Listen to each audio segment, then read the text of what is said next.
Namaskar and welcome to DD India Global. I'm Shubhendu Ghosh. First, our top stories. Israeli Defense Forces claim to have struck over 450 Hamas targets, killing Hamas security chief Jamal Musa. Indian Prime Minister Narendra Modi discusses Israel-Hamas conflict with Iran President Ibrahim Raisi, stress on early restoration of peace and stability. Former US President Donald Trump to testify in New York civil trial on accusations of fraudulently inflating his wealth. And Australia's Prime Minister Anthony Albanese meets Chinese President Xi Jinping in Beijing, seek to thaw frozen ties.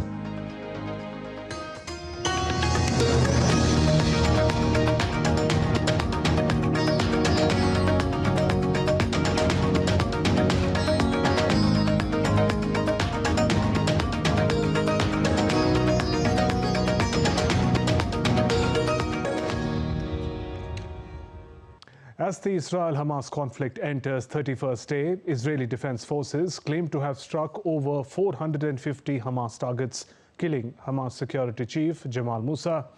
In a social media post, IDF says that its ground troops took control of a Hamas military compound containing observation posts, training areas for Hamas operatives, and underground terror tunnels in Gaza. It added that IDF fighter jets neutralized Jamal Musa, who was responsible for special security operations of Hamas. The Israeli army released video on Monday showing a military supply convoy entering Gaza. A statement by Israeli Defense Forces says that supply convoys transporting ammunition and shells enter the Gaza Strip daily, adding that the convoys also provide water and food for the forces in Gaza. Meanwhile, Israeli National Security Minister assessed the scene of a Jerusalem stabbing attack on Monday. Police says 2 Israeli police personnel were stabbed near the old city of Jerusalem. Earlier in the day, a 16-year-old Palestinian stabbed 2 officers near an old city police station. The incident unfolded amid heightened tensions linked to the ongoing 31-day Gaza conflict. And DD India correspondent Amritpal Singh is joining us live from Israel. Amrit, Israel is reported to have made major breakthroughs in the conflict with Hamas, hitting multiple targets at once. What is the latest situation?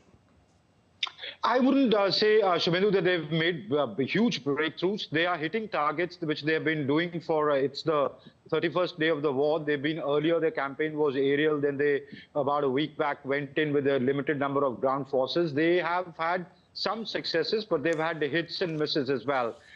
They've lost over 20 of their soldiers. They say they've killed Jamal Musa, but the fact remains Jamal Musa may be the security chief of Hamas, but they haven't been able to kill much of the Hamas. The numbers that they put out, they don't put out numbers, but it's not, again, more than 20, 25 that they've been able to kill. While the civilians have been, who've been killed is well over 10,000. And, about 35,000, close to 40,000 injured so far. So they are now at the gates of Gaza. They are, on the anvil of an intensified conflict where they'll have to get into close combat.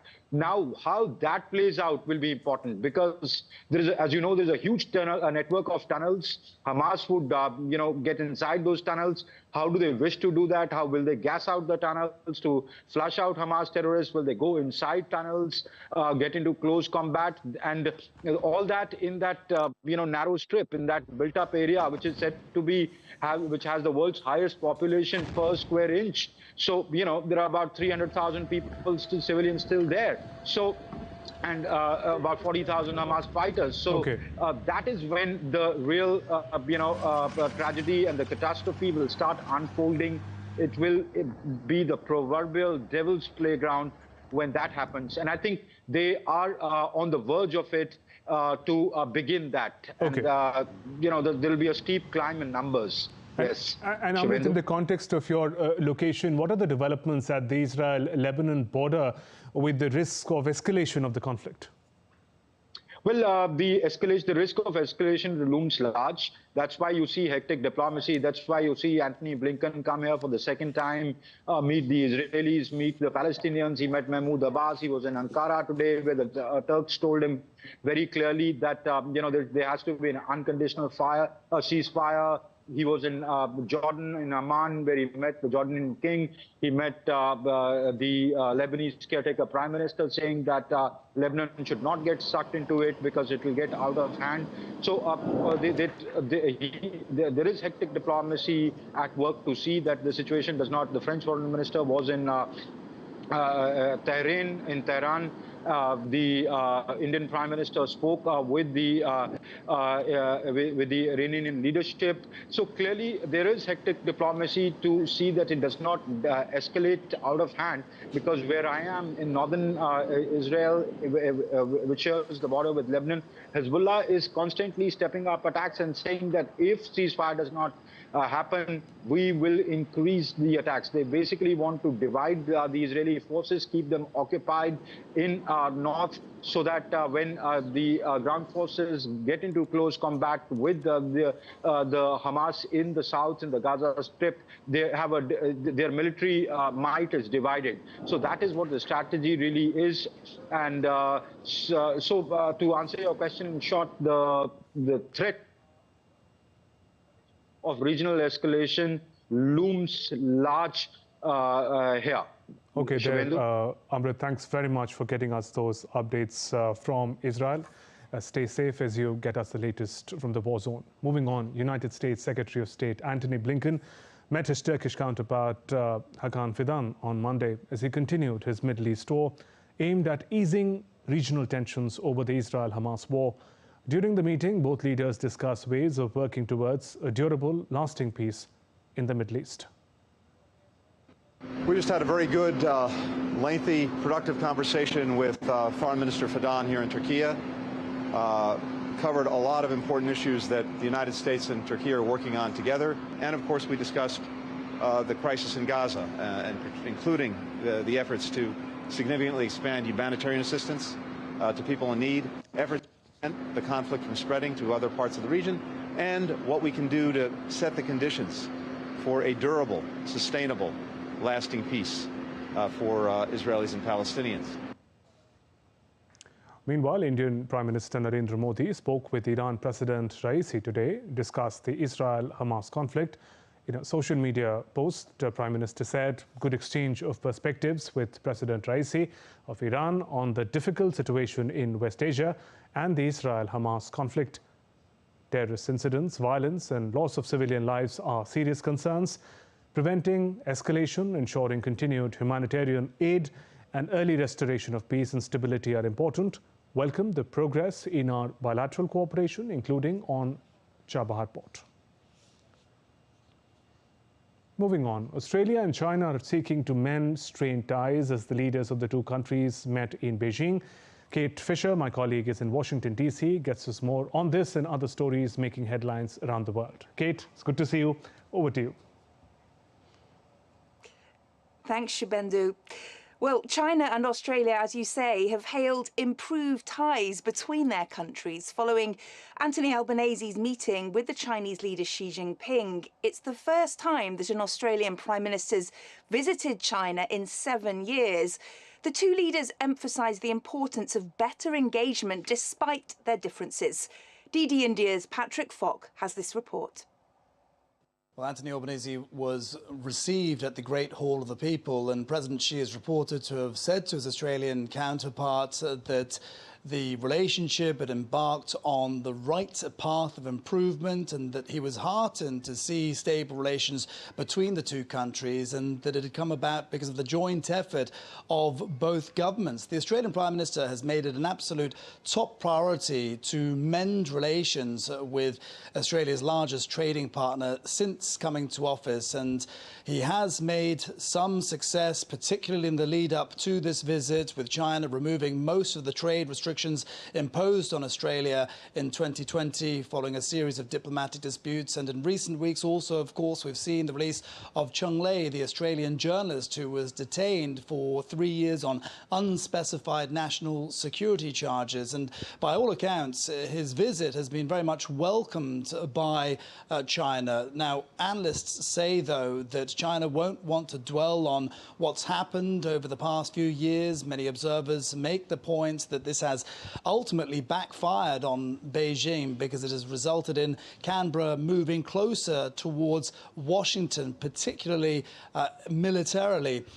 What Beijing does want to do is it wants to promote this narrative that it is Australia coming back into the fold, as it were, and doing so in its national interest. Here in the US, former US President Donald Trump is due to testify in person today, Monday, in a New York civil trial court due to begin shortly.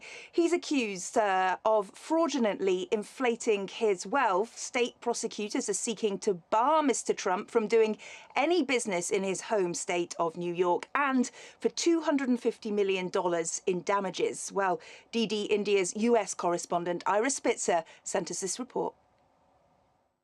New York Attorney General Letitia James has accused Donald Trump and others at the Trump Organization of inflating the value of assets by billions of dollars in order to obtain better terms on loans and insurance policies. Trump has denied those charges and called the proceedings biased, setting up a courtroom confrontation. Last week, Trump's two sons, Donald Jr. and Eric Trump, both testified and tried to distance themselves from the accounting aspects of the family business. That may prove more difficult for the former president since he is the owner of the Trump Organization, whose companies are involved in real estate and other ventures, and ran it until becoming president in 2016. Even before the trial, the judge ruled that fraud had been committed, so now it's essentially a matter of determining how serious the penalties should be, something that will also be decided by the judge and not a jury. Because it's a civil trial, Trump can't go to jail, but prosecutors have sought to fine him and others as much as $250 million and revoke the organization's ability to continue operating in New York, where it has properties such as the Trump Tower in Manhattan. It's one of several trials that Trump is facing as he seeks to regain the presidency in elections next year. The former president is currently the frontrunner to be the Republican Party's nominee to challenge Joe Biden. Ira Spitzer reporting in San Francisco for DD India. Well, millions of Americans will head to the polls on Tuesday with key races in 3 states, Kentucky, Mississippi and Virginia. There is also a vote to enshrine abortion rights into Ohio's state constitution. Now, the results of these races will be the first indicators of what voters are focusing on ahead of the 2024 presidential election, which is now just a year away. Tony Waterman has more.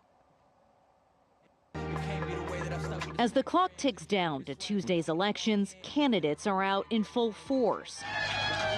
A last-ditch effort to wrangle new voters and rally supporters. It's because of each and every one of you here that we are going to win on Tuesday, November 7th. Andy Beshear is fighting to keep his job as Kentucky governor. A Democrat in a deeply red conservative state, he's employed an interesting tactic, boasting about the benefits of Bidenomics without actually mentioning the president directly. An unpopular president drags the party down. This is what we saw with Trump in 2020. A president who's personally popular will be able to gather seats. Right now, Joe Biden's approval rating is hovering around 40%, hardly enough to coalesce voters in red states. It's a bit hazier in purple states like Virginia, where every seat in the state legislature is up for grabs. A Republican win would empower Governor Glenn Youngkin to enact conservative policies on abortion, taxes, and education, making it one of the most closely watched races in the country. Because Virginia is a battleground state, both parties look at Virginia as looking to see which issues are working. And if there are issues that are working in Virginia, those are going to be the issues we see in the fall 2024 election. One big unknown is whether anti-abortion policies will galvanize voters like it did in the midterms. Ohio may provide answers. The leading opponents of Issue 1 want an extreme ban on abortion, with no exceptions for rape, not even for children. Voters in the swing state will decide Tuesday whether to enshrine abortion rights into the state's constitution. If they look and say, wow, it still has traction, it's definitely going to be a big issue. For the Republicans, they're going to look at the economy. The outcome of Tuesday's elections will provide valuable insight into what issues are and aren't top of mind for voters headed into 2024. Those elections now just a year away, giving candidates from both parties ample time to adjust their strategies. In Austin, Texas, Tony Waterman reporting for DD India. The European Union executive is set to recommend taking Ukraine one step closer to becoming a member of the bloc this week. European Commission President Ursula von der Leyen's Brussels-based executive is set to publish a report assessing progress achieved towards membership by EU hopefuls. On a visit to Kyiv on Saturday, she praised Ukraine for making headway. The Commission said last June that Ukraine had met just 2 out of 7 conditions that the EU had set to start membership talks. Well, Ukraine's President Volodymyr Zelensky has called on the US to provide more funding to help his forces to counter Russia. And he's also invited former US President Donald Trump to fly in and to see the scale of the conflict for himself. Mr. Zelensky invited the former US President, a Republican, to visit Ukraine and see the fallout of the conflict. Mr. Zelensky said he will need 24 minutes to explain to former President Trump that he himself couldn't manage this war. Mr. Trump had been critical of US support for Kyiv and has said that he could end the war in 24 hours if he was re-elected. Ukraine's defense minister has ordered an investigation after a Russian missile strike killed 19 soldiers from Ukraine's 128th Assault Brigade in Zaporizhia last week. Russia also launched a major air attack on the Ukrainian Black Sea port of Odessa late on Sunday, injuring at least 8 people, setting ablaze grain trucks and damaging one of the city's principal art galleries. Kremlin spokesperson Dmitry Peskov has denied earlier reports that claim that Russian President Vladimir Putin has decided to compete in the March presidential elections. Mr. Peskov said that Putin has not made any announcements that he will run for another term, and the campaign has not yet been announced. Putin served as Russian president longer than any other leader. The conflict in the Middle East is expected to dominate the agenda when top diplomats from G7 countries meet in Tokyo on Tuesday. The foreign ministers are wrapping up a year of G7 meetings as Japan looks to successfully conclude its presidency of the group. DD India's Chris Gilbert has this report from Tokyo.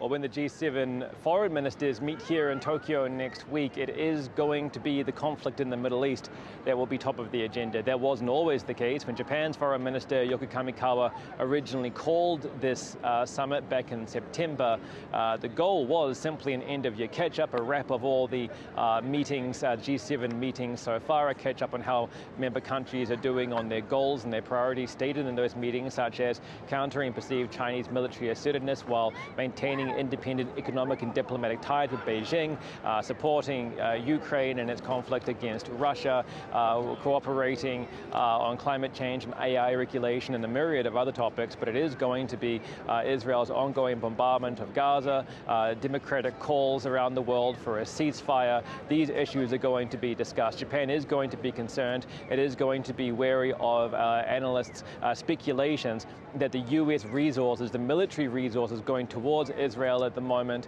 and going towards Ukraine at the moment, maybe depleting military resources that could be coming in this direction towards Japan, towards South Korea, and the US's ability, pledged ability to protect Japan and South Korea's interests in what it calls a free and open Indo-Pacific. Japan is going to be looking for reassurances from U.S. State Secretary Antony Blinken that this part of the world remains a priority for the U.S. and certainly a meeting that South Korea is going to be watching very closely as well. Chris Gilbert in Tokyo reporting for DD India. Thanks for joining me here in Washington, D.C. Let's go back now to Shubendu in New Delhi. Thanks very much, Kate, for those updates. And we're heading for a short break, but still to come on DD India Global.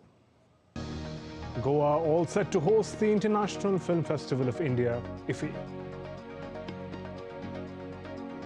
Another earthquake of 5.6 magnitude hits Nepal as search and rescue operations end after the previous earthquake on 3rd of November.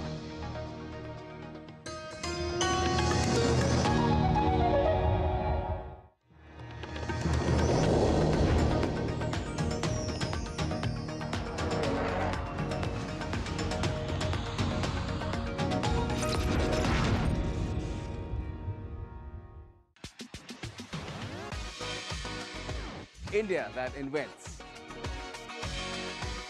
India that innovates. India that excites. India that invites. Land of possibilities. Teeming with opportunities. Watch India Ideas each Thursday, 8 p.m. only on DD India.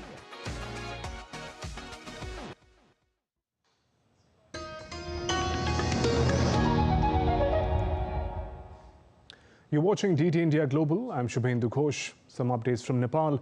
Another earthquake of 5.6 magnitude has hit Nepal on Monday, soon after search and rescue operations concluded, following the 6.4 magnitude earthquake earlier on 3rd of November. The focus has now shifted to providing essential aid, including food, shelter, medical care to survivors affected by the powerful quake in the northwestern province of Karnali. The disaster has caused at least 157 casualties, left over 200 people injured. And now let's take a look at other stories making news around the world. The Embassy of India in Riyadh celebrated Sanskrit Day, showcasing the vibrancy of the Sanskrit language and recognizing the dedicated efforts of Indian community in preserving it in Saudi Arabia. The first of its kind event aims to promote the significance and learning of Sanskrit, one of the most ancient languages in the world. Italy's Ministry of Culture has said that they have recovered treasure amounting to between 30,000 to 50,000 bronze pieces in an exceptional and rare state of preservation, recovered off the coast in Sardinia. The ministry added that the bronze coins dated from the first half of the 4th century AD. Former frontman of the K-pop Big Bang known as G-Dragon appeared for police questioning today over allegations of illegal drug use. G-Dragon is the latest in a string of South Korean artists embroiled in high-profile narcotics cases amid ongoing crackdown on illegal drugs by the government. The 54th International Film Festival, IFFI, will be held from 20th to 28th November 2023 in Goa. DD India correspondent Kriti Vadera gets us more. Goa is all set to host the biggest international film festival of India. Addressing a press conference of the curtain raiser of IFFI 2023, Minister of Information and Broadcasting Anurag Thakur said that ranked 5th largest market globally, India's media and entertainment industry is a force to reckon with. If you look at the average growth of the last 3 years, it stands at average growth of 20% annually. So with the highest production of films in the world, our industry stands as a beacon of innovation, creativity, reaching every corner of the country, and now cutting across the boundaries, reaching every nook and corner of the world. Speaking on the occasion, Dr. L. Murugan, Minister of State for Information and Broadcasting, said IFFI is a unique festival to have cultural exchanges through silver screen and to give international exposure to Indian cinema. This festival is every year new thing we are introduced. We attended the global festivals like Cannes.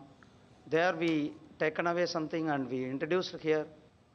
India's media and entertainment industry market is growing every year with an average annual growth of 20% in the last 3 years. The movies made in India have covered every corner of the country and are now reaching the distant corners of the world.